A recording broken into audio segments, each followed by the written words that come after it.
अस्सलाम वालेकुम एवरीवन, मैं हूं सिमीशा और आप देख रहे हैं मेरा चैनल है मैं पॉलिटिकल साइंस विद सिमीशा। एक बहुत ही इंफॉर्मेटिव वीडियो के साथ आई हूं। एक बच्चा है अरसाम अली सरगोदा से हूं। उसने मुझसे कुछ सवाल पूछे और मैं चाहती हूं कि आप लोगों को भी उसके जवाब पता हों ताकि आप लोगों के लिए भी आसानी हो। बहुत सारे बच्चे मुझसे मुख्तलिफ सवाल कर रहे हैं। कल के एक वीडियो अपलोड होने के बाद पीपीएससी की तैयारी की एक मैंने वीडियो अपलोड की है, उसके बाद बहुत सारे लोगों के बहुत सारे सवाल थे। ठीक है, पहले मैंने उससे परमिशन ली है कि सर क्या मैं आपकी जो चैटिंग है इस पर मैं वीडियो बना सकती हूँ या नहीं बना सकती। उन्होंने कहा यस बना सकती है। ठीक है, अरसाम साहब है, इनकी वॉइस पहले सुन लेते हैं, फिर मैं उसके हवाले से जवाब दे देती हूँ। अस्सलाम वालेकुम मैम, क्या हाल है? ठीक है आप? मैम ये बताया, मैंने आप पीपीएससी की तैयारी प्रिपरेशन शुरू करनी है तो उसके लिए गाइड कर दें बुक कौन सी है, क्योंकि बुक के तो बहुत ज़्यादा है, हर पब्लिशर की है, लेकिन सबसे ज़्यादा जो है ना इम्पोर्टेंट और सबसे ज़्यादा जो अहम बुक है वो कौन सी है पीपीएससी की, और कहाँ से वो मिलेगी और कैसे ऑर्डर करानी है? Kindly send me. शुक्रिया। अच्छा जी, वालेकुम अस्सलाम। अरसाम साहब ने सवाल किया है कौन सी बुक चाहिए। तो जी पीपीएससी की इम्तियाज़ शाहिद की बुक है, इसका न्यू एडिशन आ चुका है, मॉडल पेपर्स है और इसके अंदर क्या कहते हैं उस तमाम जो जितने भी सवाल हैं, जितने भी पास्ट पेपर्स हैं वो सारे के सारे सॉल्व किए हुए होते हैं। ठीक है, आप लोगों ने सबसे पहले तो ये वाली बुक परचेज़ करनी है मार्केट से। न्यू एडिशन लेना है। न्यू एडिशन के अंदर 2021 के पेपर भी होंगे, 2020 के पेपर भी होंगे, 19, 18, 17, 16 के पेपर्स होंगे। ठीक है, इस बुक को खरीदने के बाद आपको एक बुक की ज़रूरत और पड़ेगी जिसको एप्टीट्यूड बुक कहते हैं या वन लाइनर बुक कहते हैं या जीके की कारवां वालों की है, मतलब वट एवर। आप कोई भी अगर मार्केट से कोई भी एक बुक उठा लेते हैं जिसके अंदर इंफॉर्मेशन होती है, जनरल नॉलेज की टोटल डिटेल में चीज़ें मौजूद होती हैं, तो आपको वो बुक की ज़रूरत पड़ेगी। इस बुक का पढ़ने का तरीका मैं ऑलरेडी बता चुकी हूँ, 1 बाय 1 स्टेप्स में इस्लामियत का, जीके का, इसके अलावा क्या कहते हैं इंग्लिश का पोर्शन, मैथ का पोर्शन, एनालिटिकल पोर्शन, ये सारे मैं अलग अलग भी बताऊंगी। ठीक है, और साथ साथ मैं बुक की तैयारी करूंगी तो साथ साथ मैं आप लोगों को ऑनलाइन आके भी तरीके से ये बताती रहूंगी कि कौन सी चीज़ को कैसे तैयार करना है। ठीक है, अब देख लेते हैं नेक्स्ट। मैम एक मशवरा दे दें मैम। यस, मैंने बीए प्राइवेट्स किया हुआ है। अच्छा, कंबाइंड पेपर्स दे सकता हूँ या नहीं दे सकता? यस, आप एक यूनिवर्सिटी से एक मास्टर इस वक्त कर रहे हैं तो आप दूसरी यूनिवर्सिटी से भी दूसरा मास्टर्स कर सकते हो और कंपोजिट भी कर सकते हो। अगर आप सरगोदा यूनिवर्सिटी से पार्ट 1 के पेपर दे चुके हो और पार्ट 2 के पेपर देने हैं तो आप साथ कंपोजिट के एक और एडमिशन भेज सकते हो। ठीक है, लेकिन आप कोई अच्छी डिग्री करें। ठीक है, ऐसी डिग्री जो बाद में काम आ सके। ये क्योंकि 2020 लास्ट डेट मेंशन कर दी है एचईसी ने डिग्री ख़त्म करने के लिए, तो आप लोगों के पास 1 साल का चांस और है।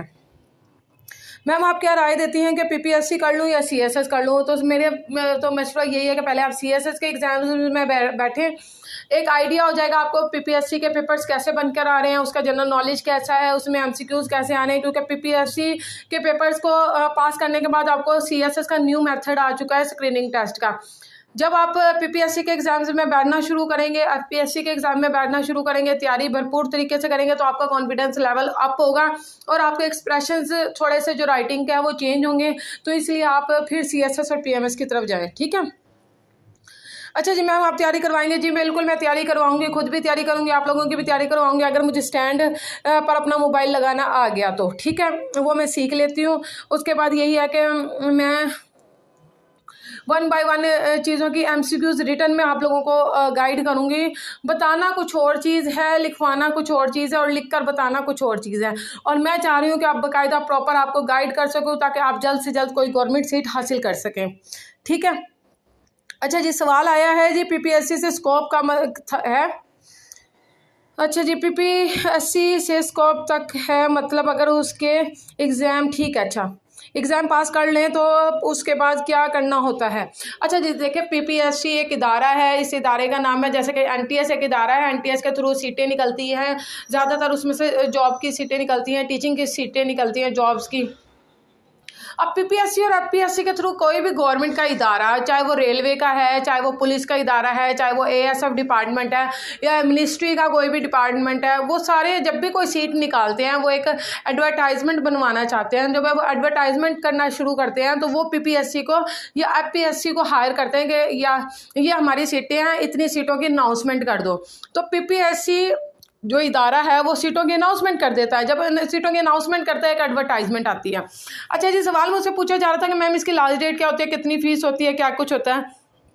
अच्छा, जब अनाउंसमेंट हो जाती है ना, जब अनाउंसमेंट का एक एडवर्टाइजमेंट आपको इसकी वेबसाइट पर नज़र आता है, उस वेबसाइट के जब उस एडवर्टाइजमेंट के एंड पर जाओगे ना, तो हर चीज़ उसके अंदर लिखी हुई होती है।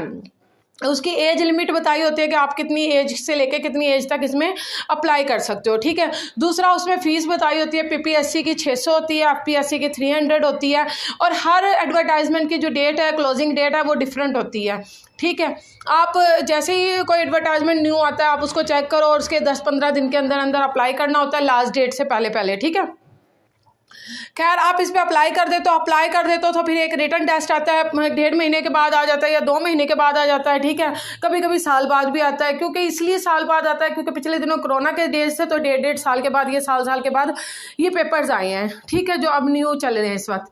तो अब जो न्यू सीटें आ रही हैं, तो मेरा जो ख्याल है कि वो 1.5 महीने 2 महीने बाद आ जाते हैं पेपर्स, ठीक है। अब आपने क्या करना है, जब जैसे ही अप्लाई करो, अपने उस सीट की तैयारी करनी शुरू कर दो। अब जो भी सीट होगी, एडी की सीट होगी, असिस्टेंट डायरेक्टर की सीट होगी, असिस्टेंट की सीट होगी, क्लर्क की सीट होगी, या टीचर की सीट होगी, प्रिंसिपल की सीट होगी, हर एक की तैयारी का थोड़ा बहुत डिफरेंट होता है। बाकी सारा कुछ सेम होता है। 60 से 80%, 20% आपका चेंज होता है। 20% आपको डिपार्टमेंट से कंसर्न करते हुए डिपार्टमेंट का दिया गया सिलेबस के मुताबिक तैयारी करनी पड़ती है, ठीक है। बाकी ओवरऑल सारी चीज़ें वही होती हैं जो पीपीएससी की इम्तियाज शाहिद की बुक में से आप तैयार कर लोगे। ओके, हो गया।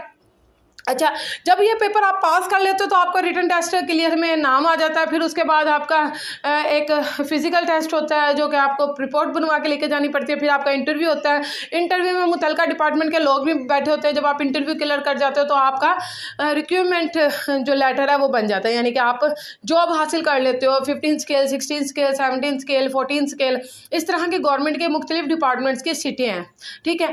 ये जो स्केल्स हैं, इस लिहाज से जिस पर भी आप अप्लाई करते हो, जिस पर भी आप एलिजिबल हो, ग्रेजुएशन लेवल पर, बीए के लेवल पर, या एफए के लेवल पर, या मास्टर्स के लेवल पर, तो आप अपनी लेवल को देखते हुए उस लेवल के मुताबिक जो भी सीटें आती हैं उस लेवल पर अप्लाई करें, ठीक है। ये जो सारे सवाल थे, तो मैं इस लड़के को सेपरेट भी बता सकती थी, लेकिन मेरा मकसद ये था कि ज़्यादा से ज़्यादा आप लोगों को मैं बता सकूँ। ये लड़का है, साम साहब है, ठीक है, और एमए इस्लामियत कर रहे हैं सरगोधा यूनिवर्सिटी से। चंद सिक्कों और चंद लम्हों के सुकून की खातिर कीमती सजदे ज़ाया ना करें। बहुत बेहतरीन बात लिखी हुई है इसने। नमाज़ पढ़ें, बहुत ज़्यादा नमाज़ पढ़ें, अल्लाह पाक से दुआ करें, कुरान मजीद की जो तिलावत है वो रोज़ाना की बेस पर क्या करें। Thank you so much. अपना ख्याल रखिएगा, दुआओं में याद रखिएगा। अल्लाह हाफिज़।